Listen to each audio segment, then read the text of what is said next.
West ইন্ডিজের পর শ্রীলঙ্কার মাটিতে লিটন দাসের নেতৃত্বে টি-20 সিরিজ জিতেছে বাংলাদেশ জাতীয় ক্রিকেট দল।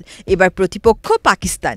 আগামী ২০ জুলাই মিরপুরের শেরে বাংলা জাতীয় ক্রিকেট স্টেডিয়ামে শুরু হবে বাংলাদেশ-পাকিস্তান টি-20 সিরিজ। ২০০৬ সালের ২৮ নভেম্বর জিম্বাবুয়ের বিপক্ষে টি-20তে অভিষেক হয় বাংলাদেশের। এরপর ১৯ বছরে বাংলাদেশে আন্তর্জাতিক টি-20 খেলেছে ১৯১টি। এর মধ্যে পন্ড হওয়া ৪টি ম্যাচ বাদ দিলে ১১৩ ম্যাচে হারের বিপরীতে বাংলাদেশের জয় ৭৪টিতে। জয়ের হার প্রায় ৩৯%। টি-20তে ম্যাচ নায়কের পরিসংখ্যানে সবচেয়ে উজ্জ্বল সাকিব আল হাসান। ১২ ম্যাচে জয়ের নায়ক ছিলেন তিনি। ২০১৩ সালে জিম্বাবুয়ের বিপক্ষে সাকিব ৪০ রান করেছিলেন ২৮ বলে। পরে ২১ রানে নেন ৪ উইকেট।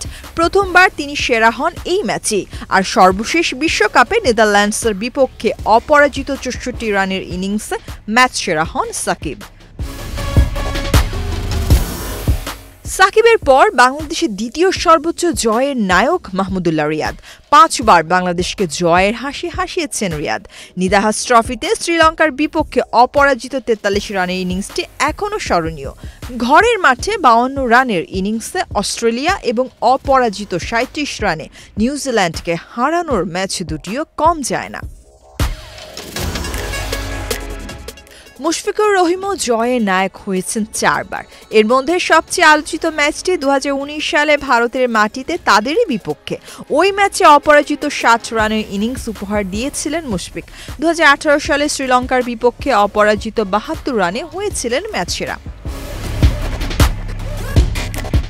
বাংলাদেশের বর্তমান টি-20 অধিনায়ক লিটন দাস ৪ বার নায়ক হয়ে বাংলাদেশকে ম্যাচ জিতিয়েছেন। ৪ বার জয়ের নায়ক সৌম্য সরকারও। ঘরের মাঠে এশিয়া কাপে তার ৪৮ রানের ইনিংসে পাকিস্তানকে হারায় বাংলাদেশ। তামিম ইকবাল ৩ দফায় হয়েছেন ম্যাচের নায়ক। এর মধ্যে দুবারই ২০১৬ বিশ্বকাপে। ধর্মশালা দৃষ্টিনন্দন মাঠে ডাচদের বিপক্ষে অপরাজিত ৮৩ এবং ওমানের বিপক্ষে বাংলাদেশের প্রথম সেঞ্চুরি করে ১০৩ রানে অপরাজিত থাকা ম্যাচে সেরা হন তিনি। ইনজুরি কাটিয়ে সদর্পে আন্তর্জাতিক অঙ্গনে ফিরে আসার পর ২০২২ বিশ্বকাপে ডাচদের বিপক্ষে ২৫ রানে ৪ শিকার ধরে ম্যাচ জেতান তাসকিন আহমেদ। এছাড়া ৩ বার করে জয়ের নায়ক সাব্বির রহমান, আফিফ হোসেন, নাসুম আহমেদ, শেখ মেহেদী ও তাওহিদ হৃদয়। খুলনায় নিজেদের প্রথম টি-20 ম্যাচটিতে জিম্বাবুয়ের বিপক্ষে ৯৭ রানে ৬ উইকেট হারানোর পর ক্রিজে নেমে জোড়া ৪ ছক্কায় ২৬ বলে ৩৬ রানের ইনিংস খেলেছিলেন মাশরাফি বিন মুর্তজা। ব্যাটে বলে প্রভাব রেখে ম্যাচ সেরা হন মাশরাফি। দুবার করে জয়ের নায়ক হন মোস্তাফিজুর রহমান, নাজমুল হোসেন শান্ত, মেহেদী হাসান মিরাজ। আর একবার করে বাংলাদেশের জয়ের নায়ক হয়েছেন মোহাম্মদ নাজিমুদ্দিন, ইলিয়াস সানি, মোহাম্মদ আশরাফুল, আব্দুর রাজ্জাক, মোসাদ্দেক হোসেন সৈকত, নাসির হোসেন, আলামিন হোসেন, রনি তালুকদার, রিশাদ হোসেন, জাকের আলী অনিক, শামীম হোসেন পাটোয়ারি, তানজিম হাসান সাকিব ও পারভেজ হোসেন ইমন।